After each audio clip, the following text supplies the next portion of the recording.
छपेगी, चाहे जो भी हो अंजाम। राष्ट्रीय शिक्षा नीति में बदलाव, निजीकरण, व्यापारीकरण, बाजारीकरण को बढ़ावा, शिव सिंह। रीवा मध्य प्रदेश जनता दल सेक्युलर के प्रदेश अध्यक्ष शिव सिंह एडवोकेट ने कहा कि मोदी सरकार की नई राष्ट्रीय शिक्षा नीति सन 2020 देश हित में नहीं है। ऐसी शिक्षा नीति से निजीकरण, व्यापारीकरण एवं बाजारीकरण को बढ़ावा मिलेगा। यह शिक्षा नीति आरएसएस के मेमोरेंडम पर बनाई गई नीति है। श्री सिंह ने कहा कि मनुष्य का निर्माण शिक्षा ही करती है।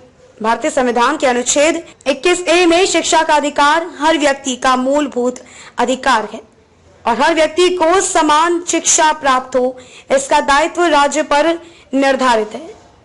समाज को गतिशील एवं प्रत्येक व्यक्ति को सक्षम बनाने तथा देश के विकास की प्रक्रिया को गति प्रदान करने पूर्व शिक्षा नीति जो चल रही थी उसमें विराम लगाकर केंद्र सरकार ने देशवासियों के साथ धोखा किया है। आज नवीन शिक्षा नीति से देश के सामने महत्वपूर्ण चुनौतियां खड़ी हो गई हैं। नई शिक्षा नीति का निजीकरण, व्यापारीकरण एवं बाजारीकरण होने की वजह से शिक्षा आम आदमी की पहुंच से बाहर हो जाएगी।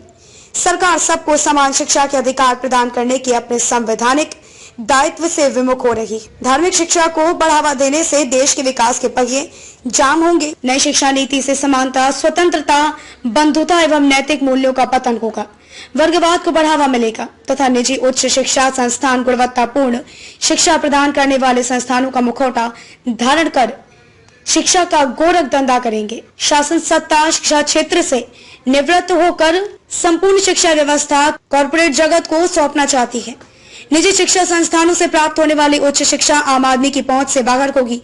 परिणाम यह होंगे कि आम आदमी अर्ध शिक्षित होकर अर्ध कुशल श्रमिक तक सीमित होकर रह जाएगा। नतीजा शासन प्रशासन में उनका प्रतिनिधित्व और भी घट जाएगा। उक्त शिक्षा नीति कॉर्पोरेट सेक्टर के अनुकूल है। नई शिक्षा नीति से गरीब, मध्यम वर्गीय परिवार एवं किसान परिवारों के छात्र आंगनबाड़ी से लेकर महाविद्यालय स्तर तक से ड्रॉप आउट होते जाएंगे और राज्य के विद्यापीठ तथा केंद्र के विद्यापीठ में नाम मात्र रह जाएंगे। शिक्षा का चौतरफा निजीकरण, व्यापारीकरण, व्यवसायीकरण व सांप्रदायिकता को बढ़ावा देगा। वर्तमान शिक्षा नीति समाज पर विनाशकारी प्रभाव डालेगी। समाजवादी चिंतक डॉक्टर राम मनोहर लोहिया का सपना था कि कक्षा 1 से कॉलेज स्तर तक बच्चों को शिक्षा निःशुल्क देनी चाहिए, तभी हमारा देश विकास की ओर अग्रसर होगा। वहीं नेल्सन मंडेला जी ने कहा था कि दुनिया को बदलने का सबसे शक्तिशाली हथियार शिक्षा है, लेकिन मोदी सरकार ने शिक्षा जैसे महान कार्य को बाजारू माल में तब्दील कर आम जनता के साथ धोखा किया है। नई शिक्षा नीति के बदलाव से 3 से 6 साल तक की उम्र के बच्चों की शिक्षण प्रक्रिया आंगनबाड़ी केंद्रों के हाथ में सौंप दी जाएगी, जो पहले से ही वेंटिलेटर पर है, तथा कक्षा 1 से 8 तक के विद्यार्थियों को फेल न करने की नीति पूर्व की तरह लागू रखना शिक्षा व्यवस्था को चौपट कर संकट में डालना है। गरीबों के बच्चे मातृभाषा एवं अमीरों के बच्चे अंग्रेजी पढ़ेंगे तथा डिजिटल शिक्षा को बढ़ावा मिलेगा, जिससे गरीब, मध्यम वर्गीय परिवारों के बच्चे वंचित होंगे। नई शिक्षा नीति रोजगार में कटौती कर बेरोजगार युवकों को रोजगार के सपने बेचने और धोखा देने के अलावा कुछ भी नहीं है। रोजगार शिक्षा कक्षा 6 से लागू कर शिक्षा के महत्व को खत्म करना है। इसलिए मोदी सरकार की राष्ट्रीय शिक्षा नीति 2020 शिक्षा के मूल सारत्व को बर्बाद करने वाली नीति है। हमें राष्ट्रीय स्तर पर आपत्ति कर पुरजोर विरोध करना चाहिए। हमें इस जन विरोधी शिक्षा नीति को खारिज करना चाहिए तथा राष्ट्रीय स्तर पर एकजुट होकर जन आंदोलन के माध्यम से इस शिक्षा विरोधी नीति को वापस लिए जाने सरकार को मजबूर करना चाहिए। रीवा से कलयुग की कलम वेब न्यूज चैनल की खास रिपोर्ट। मोदी सरकार ने जो राष्ट्रीय शिक्षा नीति में परिवर्तन किया है वह देश हित में नहीं है और ये जो शिक्षा नीति तैयार की गई है यह आरएसएस के मेमोरेंडम के आधार पर तैयार की गई शिक्षा नीति है। इससे निजीकरण, बाजारीकरण एवं व्यापारीकरण को बढ़ावा मिलेगा जैसा कि संविधान के अनुच्छेद 21A में स्पष्ट रूप से उल्लेख है कि देश के प्रत्येक नागरिक को, चाहे वो अमीर हो चाहे गरीब हो, सभी के बच्चों को शिक्षा का समान अधिकार मिलना चाहिए और ऐसी शिक्षा उपलब्ध कराने राज्यों का दायित्व भी है।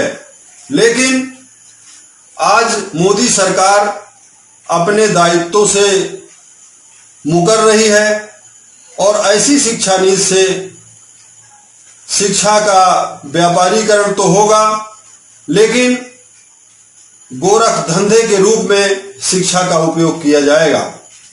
मैं आपको बता दूं, जो शिक्षा नीति मोदी सरकार ने बनाया है वह पूंजीपतियों के बच्चों के लिए लाभकारी है और देश के जो गरीब बच्चे हैं, मध्यम वर्गीय परिवार के बच्चे हैं, किसानों के बच्चे हैं, उनको काफी नुकसान है और वो लगातार उनका जो भविष्य है वह आगे की ओर ना जा करके और पीछे की ओर जाएगा, जो देश हित में बिल्कुल नहीं है। मैं आपको बता दूं कि डॉक्टर राम मनोहर लोहिया, जो हमारे देश के समाजवादी चिंतक रहे, नेता रहे, उन्होंने स्पष्ट रूप से कहा था कि कक्षा 1 से लेकर और कॉलेज स्तर तक के बच्चों की फीस माफ होना चाहिए, उन्हें निःशुल्क शिक्षा उपलब्ध कराई जानी चाहिए, जिससे देश का विकास हो। और इसी तरह अश्वेत राष्ट्रपति माननीय नेल्सन मंडेला जी ने कहा था कि जो दुनिया को बदलने का जो सबसे बड़ा हथियार है वो है मात्र शिक्षा है। इसलिए जो नीति सरकार ने बनाया है वो कतई देश हित में नहीं है। हमें इसका राष्ट्रीय स्तर पर विरोध करना चाहिए, राष्ट्रीय स्तर पर पूरे सिरे से खारिज करना चाहिए, जन आंदोलन करना चाहिए और सरकार को मजबूर कर देना चाहिए कि आप जो संवैधानिक ढांचे के अनुरूप शिक्षा का अधिकार बनाया गया था, जो कानून बनाया गया था, उनको यथावत रखें। ऐसा आंदोलन, ऐसी मुहिम हमें चलाने की जरूरत है।